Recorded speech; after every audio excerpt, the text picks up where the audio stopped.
Welcome to Shri Ram commerce. आज हम एक महत्वपूर्ण टॉपिक पर चर्चा करेंगे जो आपने पढ़ा भी है। ये 12 और ग्रेजुएशन फर्स्ट पार्ट के अकाउंटेंसी का ये भाग है, जिसमें हमको जानना है कि गैर लाभकारी संगठन जो होते हैं, ऐसे संगठन जो लाभ के उद्देश्य से नहीं बल्कि सेवा के उद्देश्य से होते हैं, वो अपना लेखांकन कैसे रखते हैं। इस संदर्भ में आज हम चर्चा करेंगे।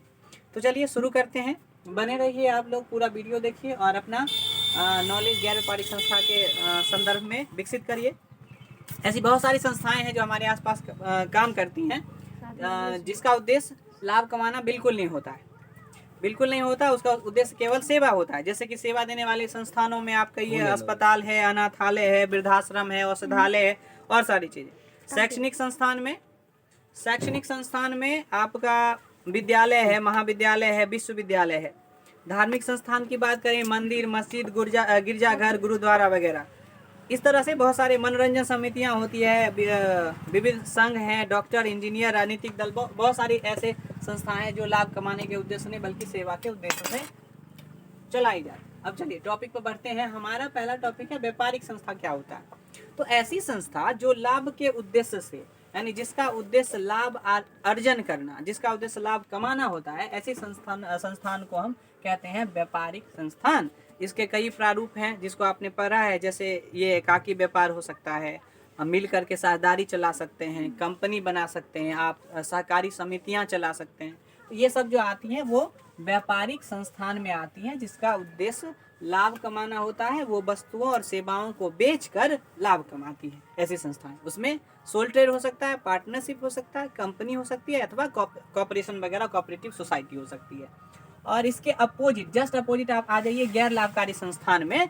तो जिसका उद्देश्य, इसका उद्देश्य लाभ कमाना, इसका उद्देश्य सेवा होता है। इसका उद्देश्य लाभ कमाना होता है और इसका उद्देश्य सेवा होता है। इसमें वस्तुओं और सेवाओं का क्रय विक्रय होता है। ये वस्तु और सेवाओं को यहाँ बेचा जाता है, किस लिए? ताकि उससे प्रॉफिट अर्न किया जा सके। और जबकि यहाँ प्रॉफिट अर्न का कोई उद्देश्य नहीं होता। फिर अब प्रश्न उठता ये है कि कोई सेवा क्यों करेगा? तो ये बात जान लीजिए कि जितना भी गैर व्यापारिक संस्थान होता है, उसका आमदनी भी जो उसी तरीके से होता है कि उसको कमाने की जरूरत नहीं है। अब मान लीजिए कि आपका मन हुआ कि हम समाज में सेवा करें, शिक्षा में, धर्म में या किसी भी क्षेत्र में सेवा करें। आप सेवा के लिए आगे आइए, लोग आपके साथ जुड़ेंगे। लाखों करोड़ों में आपको फंडिंग होगा, दान मिलेगा, चंदा मिलेगा। तो ऐसे बहुत सारी संस्थान है हमारे भारत में। तो एनजीओ का भरमार है, बहुत सारे एनजीओ हैं जो काम कर रहे हैं। किसी का काम है खेल क्षेत्र में बच्चों को मतलब खेल से संबंधित ट्रेनिंग देना। कोई जो है क्लब चला रहा है जहाँ योगा सिखाए जा रहे हैं, एक्सरसाइज क्लब है। अब पुस्तकालय है, जहाँ जाइए आप फ्री ऑफ कॉस्ट पढ़िए। ऐसे बहुत सारी पुस्तकालय आपको देखने को मिल जाएंगी। या फिर आप अस्पताल जाइए, अनाथालय जाइए, वृद्धाश्रम है, सब अपना फाउंडेशन है। बड़े बड़े जितने भी लोग हैं सब अपना फाउंडेशन चलाते हैं। फाउंडेशन का मतलब है सेवा संस्थान चलाते हैं। विराट कोहली से फाउंडेशन है, MS धोनी फाउंडेशन है, सचिन तेंदुलकर का अपना फाउंडेशन है, अपना अस्पताल है, अपना वृद्धाश्रम है, अपना अनाथालय है जहाँ अनाथ बच्चों की सेवा होती है। तो वहाँ जो है ऐसी संस्थानों को हम गैर लाभकारी संस्थान कहते हैं। तो कहिएगा आप गैर लाभकारी संस्थान है तो इसको लेखा जोखा रखने की जरूरत क्या है? बिल्कुल है। आपको जो पैसा दे रहा है कोई, आपके जो दाता हैं, यानी दान देने वाले, चंदा देने वाले, जो आपके सदस्य हैं, जो आपसे जुड़े हुए हैं, जो आपको कंट्रीब्यूट करते हैं, तो वो जानना चाहेंगे ना कि आप पैसे का कहीं मिसयूज तो नहीं कर रहे हैं। आप एनजीओ चला रहे हैं, गैर व्यापारिक संस्था आप चला रहे हैं, जिसमें सचिव है, अध्यक्ष है, सदस्य होते हैं। तो जो आपको पैसा दे रहा है वो हिसाब भी उसको चाहिए होगा। तो हिसाब चाहिए होगा तो इसका है कि मतलब उद्देश्य होता है लेखांकन का कि जो आपको पैसा दे रहा है उसको आप हिसाब दीजिए कि आपके पैसा का दुरुपयोग नहीं हो रहा। ठीक है। वित्तीय उपलब्धियों का मूल्यांकन करना यह होता है। चलिए, वास्तविक वित्तीय परिणामों की स्वीकृति एवं तुलना कहता है इसमें कि इसका मेन उद्देश्य जो होता है गैर व्यापारिक संस्था का, वो होता है जो धन आपने इकट्ठा किया उसका मिसयूज नहीं करे, दुरुपयोग नहीं करे, सदुपयोग करें और उसका सूचना देने वाले को दें आप कि मैंने आपके धन का जिस उद्देश्य से प्राप्त किया था, यानी हमारी संस्था जिस उद्देश्य से है उस पर काम कर रही है, हम जेन्युइन वही खर्चा कर रहे हैं। उसके बाद चलिए आगे का टॉपिक हमारा है लेखा अभिलेख, यानी कौन कौन सा अभिलेख रिकॉर्ड रखता है गैर व्यापारिक संस्था। मतलब अभी तक हमने जाना व्यापारिक संस्था लाभ कमाने वाली, इन शॉर्ट। गैर व्यापारिक संस्था सेवा करने वाली। सेवा करेगी तो पैसा कहाँ से आएगा? तो देने वाले दाता हैं, दान देंगे, चंदा देंगे, सदस्य जो जुड़ेंगे वो अपना मेंबरशिप देते हैं, सदस्यता शुल्क देते हैं, इस तरह से आमदनी उसका खर्चा होगा। इसमें डॉक्टर भी होगा ना क्या? बिल्कुल बिल्कुल, डॉक्टर भी होगा। ऐसे डॉक्टर जो आपसे फी नहीं वसूलते हैं, फ्री में आपका इलाज करते हैं, ऐसी संस्थान है। हाँ बिल्कुल। और भी समझ लीजिए, डॉक्टर वो भी डॉक्टर है। आप मान लीजिए कि जो है बड़े घराने से या आपकी आमदनी ज्यादा है तो आपने पूरा अस्पताल फ्री कर रखा है, तो आप डॉक्टर को पैसा देते हैं नहीं देते हैं उससे नहीं मतलब है, वहाँ जो लोग जाते हैं उससे तो नहीं लिया जा रहा है ना। तो वो बात है। अब डॉक्टर कोई आ रहा है, वीआईपी डॉक्टर को लाके सर्जरी करवा रहे हैं, आप एनजीओ चला रहे हैं, तो वो तो पैसा लेगा, कि आप जो पैसा जमा किया उसको खर्चा भी तो करना है, वो तो लेगा। लेकिन आप सेवा दे रहे हैं, आप नहीं ले रहे हैं किससे? आम लोगों से। ठीक है ना। हाँ, तो ये नहीं है कि मतलब आप सब जो है आके फ्री में सेवा करेगा तो पैसा खर्चा कहाँ होगा, फिर बात है ना, वो आमदनी कहाँ जाएगा। अगर मान लीजिए कि दवा आपको फ्री में मिल रहा है बांटने के लिए, तो दवा के लिए जो आप पैसा इकट्ठा किए सो क्या किए। तो ये बातें हैं। तो हम यहाँ थे गैर लाभकारी संस्थान क्या है और वो कौन कौन सा अभिलेख रखती है। तो वो रखती है कैश बुक। आप जहाँ भी जाइएगा, कोऑपरेटिव सोसाइटी पे जाइए यानी सेंटर पे जाइएगा, वहाँ कैश बुक मिल जाएगा। आप विद्यालय में जाइएगा, वहाँ कैश बुक मिल जाएगा। इसमें क्या होता है, कहाँ कहाँ से पैसा आया और कहाँ कहाँ जो उस रुपये का उस धनराशि का कहाँ कहाँ व्यय किया, उसका पूरा जिक्र ब्रोकर वही होता है। स्मरण पुस्तिका रफली, ये रफ बुक होता है या मेमोरेंडम बुक, जो भी लेन देन किए रफली लिख दिए, फलना को दिए, फलना से लिए, उसने इतना दिया, उसको हमने इतना दिया। सदस्य बही, हमारी जो संस्था है उसमें कितने सदस्य हैं उसका पूरा जो है डिटेल होता है। वो फॉर्म होता है जिसको भर लीजिए, फोटो चिपका लीजिए, सदस्यता शुल्क जमा करिए, तब जाके आप सदस्य बनिएगा। किसका? उस एनजीओ का जिसमें आप चाहते हैं। तो वो सदस्य का वही रखता है मेंबर रजिस्टर, कि मेंबर का पूरा डिटेल, मेरा मेंबर कौन है, उसका पता क्या है, नाम क्या है, चेहरा सहित फोटो में दिखता है। तो वो सदस्य वही रखती है।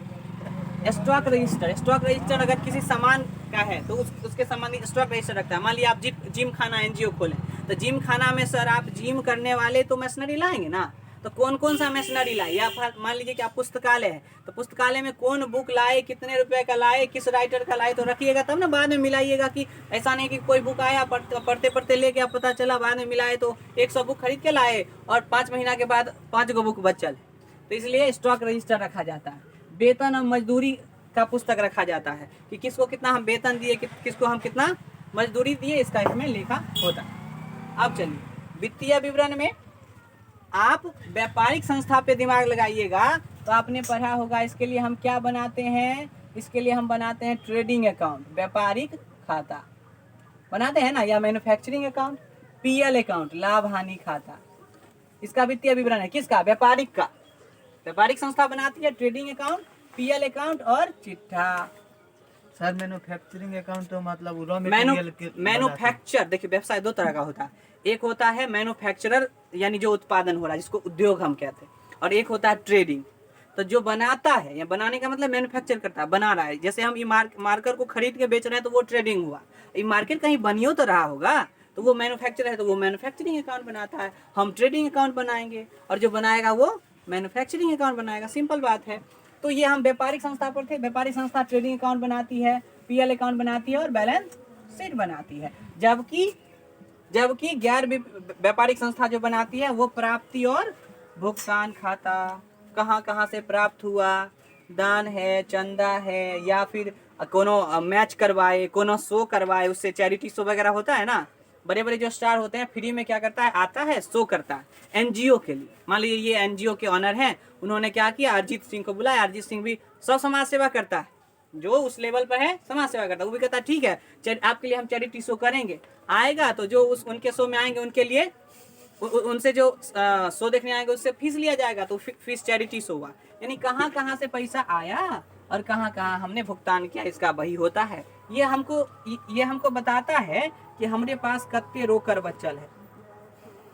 इसको बनाने का एक प्रमुख उद्देश्य ये होता है क्या, कि प्राप्ति और भुगतान खाता हमको क्या दिखाएगी, रोकर शेष, यानी सब खर्चा उर्चा करने के बाद हमारे पास कितना कैश बचल है भी कि नहीं है। वैसे होगा ही, क्योंकि हमने एक दिन कहा था आमदनी से ज्यादा खर्चा नहीं होता, तो कैश तो बचेगा, 1 रुपया बचे लेकिन बचेगा। इसलिए प्राप्ति और भुगतान खाता प्रायः डेबिट शेष बताता है। इसलिए प्राप्ति और भुगतान खाता प्रायः डेबिट शेष बताता है। डेबिट मतलब प्राप्ति ज्यादा भुगतान कम, जितना आया उससे ज्यादा खर्चा नहीं कर सकते हैं। और इसको कहते हैं वास्तविक खाता। क्यों कहते हैं वास्तविक खाता? क्योंकि यह रोकर से संबंधित होता है। तीन खाता होता है ना, पर्सनल अकाउंट व्यक्तिगत खाता, वास्तविक रियल अकाउंट और नॉमिनल।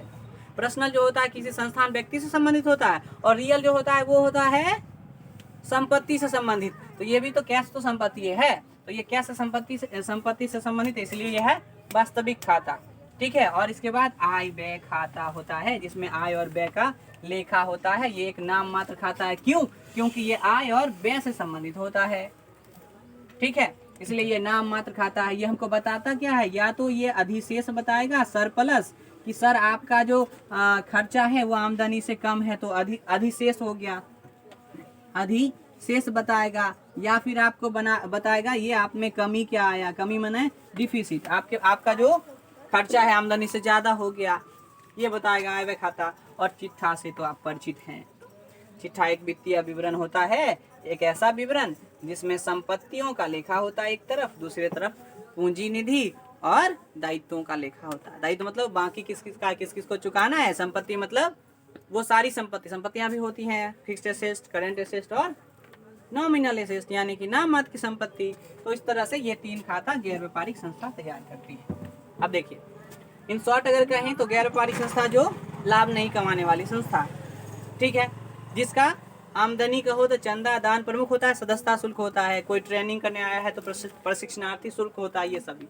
इसके बहुत सारे उदाहरण हैं। विद्यालय हो सकता है, अस्पताल हो सकता है, मंदिर, मस्जिद, गिरजाघर, ट्रस्ट हो सकता है, खेल कूद क्लब हो सकता है, व्यायामशाला हो सकता है, बहुत सारे उदाहरण। ठीक है। अब गैर व्यापारिक संस्था ये सब बही रखता है, अपने सदस्य के लिए सदस्य बही, स्टॉक के लिए स्टॉक बही, वेतन मजदूरी देता है उसके लिए वेतन मजदूरी बही रखता है, स्मरण पुस्तिका रखता है, रोकड़ बही रखता है। और वित्तीय विवरण की बात करें तो वित्तीय विवरण में तीन, प्राप्ति भुगतान खाता, आय व्यय खाता और चिट्ठा। तो आई होप कि आपको गैर व्यापारिक संस्थान की समझ थोड़ी बहुत विकसित हो गई होगी। तो इसी तरह हमारे साथ जुड़े रहिए और अकाउंटिंग से संबंधित और कॉमर्स से संबंधित अपना ज्ञान वृद्धि करते रहिए। और अच्छा लगे तो थोड़ा सा लाइक सब्सक्राइब भी कर दीजिएगा। Thank you and thank you very much, love you all.